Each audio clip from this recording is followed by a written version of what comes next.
Hello and welcome, my little chicken nuggets, and welcome back to our third episode of Cooking with Cooper. Welcome to Grow TV,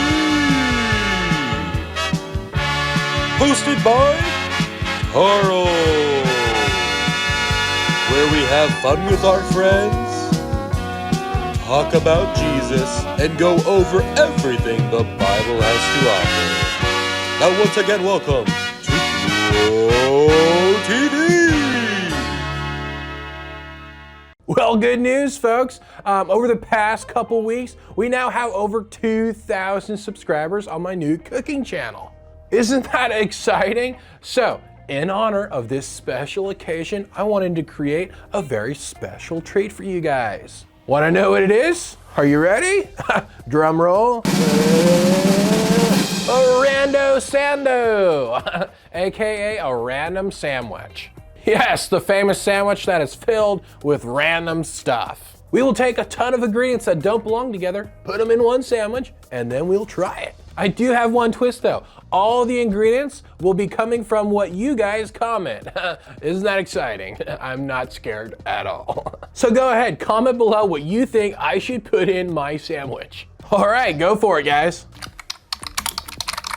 Whoa, bread. Oh, wow, that's surprising. You put bread on a sandwich. Done, my dude. Oh, a snack cake. All right, I got one right here, so we're gonna put that right on there. Ketchup. Oh, all right, if you say so. I guess I have to listen to you. Oh man, that's gnarly. Sick. And the last ingredient, let's see what it is. A banana. Cool. There we are. Yay.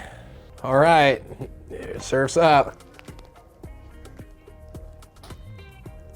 Yum. So good. It's like, wow, that is really good. Excuse me 1 second. And I'm back. Kids, I'm not sure that was the best idea. Hey Cooper, what was the best idea? No, I said I wasn't sure if it was the best idea. I just ate the world's worst sandwich because they told me to. Check it out. Oh, that looks gross. Why did you listen to them if you knew it would make you sick? I have to listen. Isn't that step number 3 in your super duper recipe book? Well, not entirely. Can you read it again? Fine, I'll read it again if it makes you feel better. See, here, step 3, here, listen. Listen to who? Whoa, God? There it is. You see, when it comes to eating nasty foods, we don't always have to listen. But when God speaks, that's when we should stop and listen. Like Samuel. Hey, you read the story. Of course I did. Well, most of it. Some of it. Okay, fine, just the last verses. Oh, well, let's talk about the beginning then. You remember last week when Hannah prayed to God for a baby? Yeah, who could forget? It was a wonderful story about how we need to talk to God. Right. Well, Hannah had her baby boy and she named him Samuel. Samuel grew up in the temple and was taught by Eli the priest. And one night Samuel woke up to his name being called. Oh, Samuel is in trouble, my dudes. Samuel ran into Eli's room and said, "Here I am, you called me." Eli was confused because he didn't call Samuel. Eli sent him back to bed, but this happened 2 more times. What in the world? Who is calling Samuel? Well, that's what Eli and Samuel were both wondering.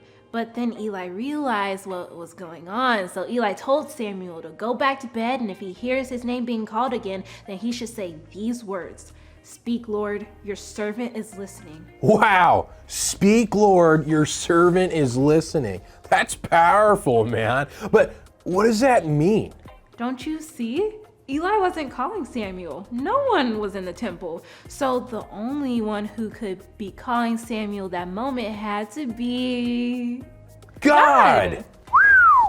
That's huge. Isn't it? From then on, Samuel listened to God and spread the message of God to everyone he knew. How cool is that? So God really does speak to us. Of course, we may not hear God's voice like you're hearing my voice right now, but God speaks through many ways. Really? Like what?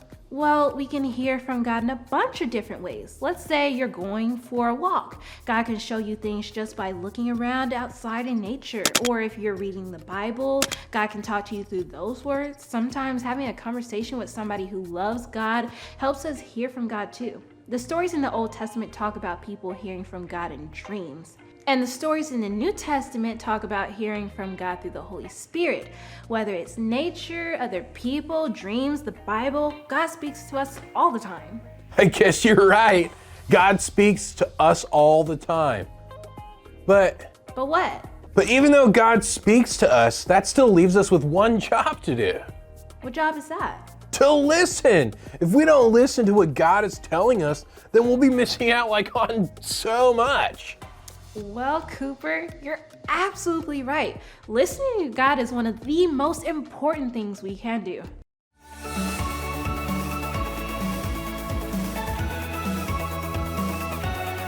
Well, you heard it, kids. Our big idea is step 3, listen to God.